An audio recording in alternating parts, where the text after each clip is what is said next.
এই ভিডিওটা আমার কিছু বোনদের জন্য, যে বোনেরা থার্ড পারসন, হোক সে ভাই, মা বা অন্য কারো কথায় এসে আপনারা আপনাদের সংসারটারে শেষ করতে চাচ্ছেন।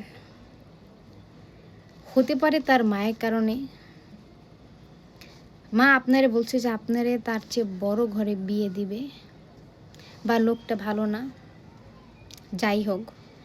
এরকম এরকম কেস এখন অনেক আছে যে মেয়ের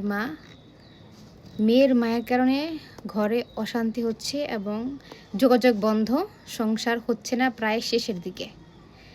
ইভেন তাদের বাচ্চাদের পর্যন্ত তার হাজব্যান্ডের সাথে, মানে তার বাবার সাথে কথা বলতে দিচ্ছে না। এমন কেস আমার কাছে না হলেও 7 থেকে 8টা আসছে, এবং এগুলো ভাই, মানে যারা ভুক্তভোগী, তারা আমাকে ইনবক্স করে জানাইছে। সো কথা হচ্ছে, এটা খুব বেশি হচ্ছে।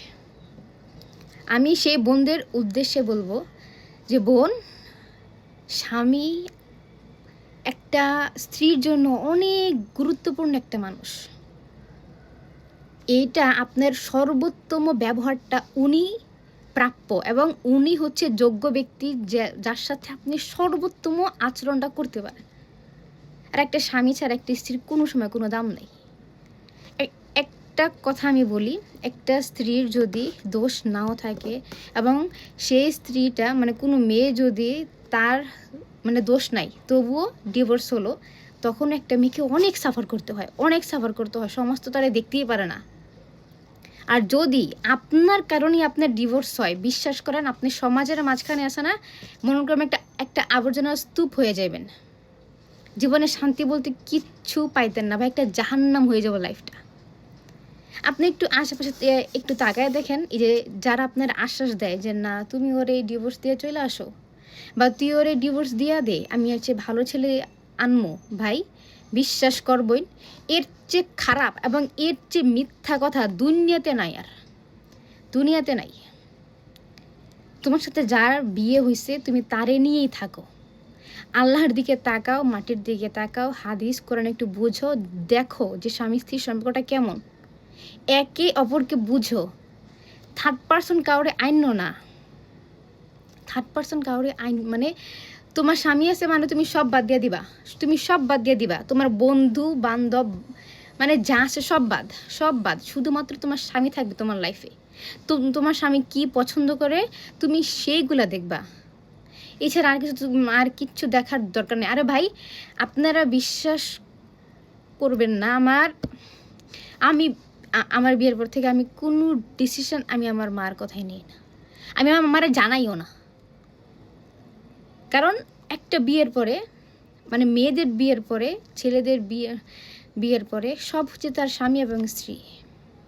তোমার যা আলোচনা করতে হয় তুমি তোমার স্বামীর সাথে করো, তুমি তোমার স্বামীকে বুঝো সেই কেমন। ভাই, একবার বিয়ে হওয়া মানে তুমি যদি মানতে পারো যে এটাই তোমার ঘর, এটাই তোমার সংসার, এটাই তোমার জীবন, তাহলে কিন্তু এত সমস্যাগুলো হয় না, এত ঝামেলাগুলো হয় না। আল্লাহ তাআলা নিজে বলছে, আল্লাহ তাআলা পরে যদি কাউকে সিজদা করতে বলা হয়তো সেটা হচ্ছে স্বামী। এটা অনেক দামি একটা সম্পদ ভাইরে, এটারে হারাইও না। বিশ্বাস করো, যেসব বোনেরা পরকীয়ার মানে আসক্ত হইয়া মার কথা শুই না, ভাইয়ের কথা শুই না, প্রেমিকের কথা শুই না, প্রথম স্বামীরে ডিভোর্স দিছে, আজ পর্যন্ত তারা সুখী হইতে পারে নাই। সুখী হইতো না, কারণ এটা হচ্ছে প্রকৃতির নিয়ম। তুমি মাফ করলেও প্রকৃতি কোনো সময় মাফ করতো না, এটাই হচ্ছে নিয়ম। আমি কেমনে বোঝাবো আমাদের বোনদের যে স্বামীটা কতটা ইম্পর্ট্যান্ট, অনেক বেশি ভাই। তোমার মাথায় যদি তোমার স্বামীর ছায়া থাকে, খোদার কসম দুনিয়াতে আর কারো কাছে তোমার যাওয়ান লাগবো না। নুন আনে পান্তা আনে, তোমার স্বামী দেখবে তোমার আসল শান্তি। তুমি যদি ভাবো যে এর থেকে বের হয়ে তুমি আরও বেশি ইনকাম করে ওরকম ছেলের তুমি বিয়ে করবা এবং শান্তি পাইবা, এটা একদম ভুল ধারণা রে ভাই।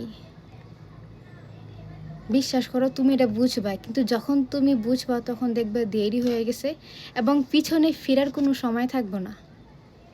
আমি যদি পারতাম, যে সব বোনেরা এরকম কাজ করে তাদের পায়ে ধরে হইলেও আমি বুঝাইতাম যে স্বামী কী জিনিস।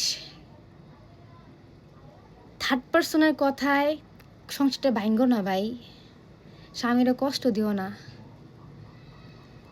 এটা খুব খারাপ জিনিস। ভাই আমি একটা কথা বলি, আমি এখানে ভাই ভাইরাল হতে আসিনি।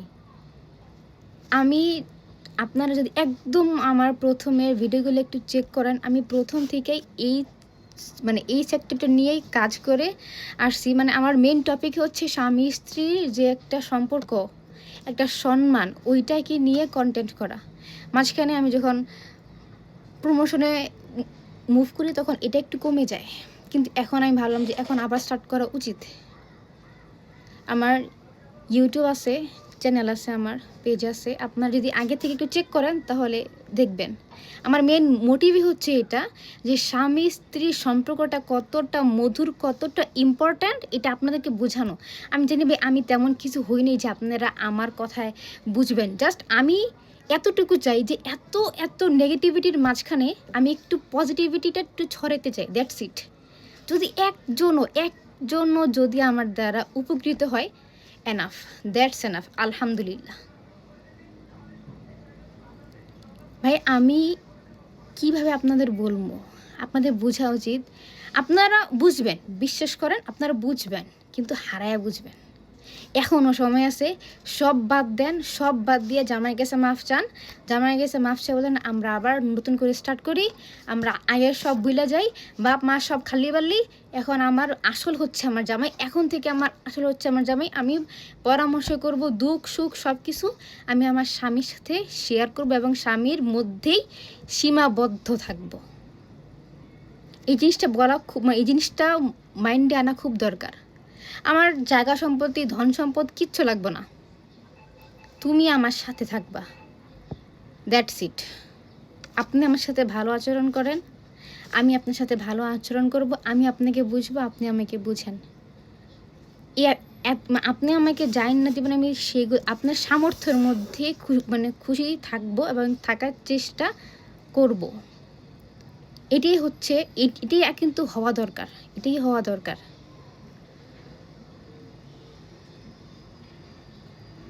ভাই বোনেরা প্লিজ একটু বুঝেন, সব ভুলা যান, সব ভুলে গিয়া জামাইয়ের কাছে মাফ চান।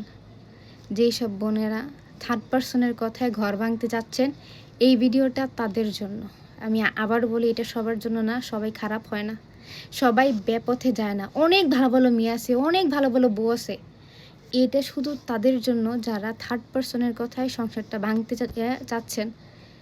আল্লাহর হস্তে একটু বুঝেন, এই স্বামী আপনার সব, তার দিকে একটু ঝুঁকেন, একটু বুঝেন, দেখবেন লাইফটা আপনার একদম ঠিক হয়ে গেছে।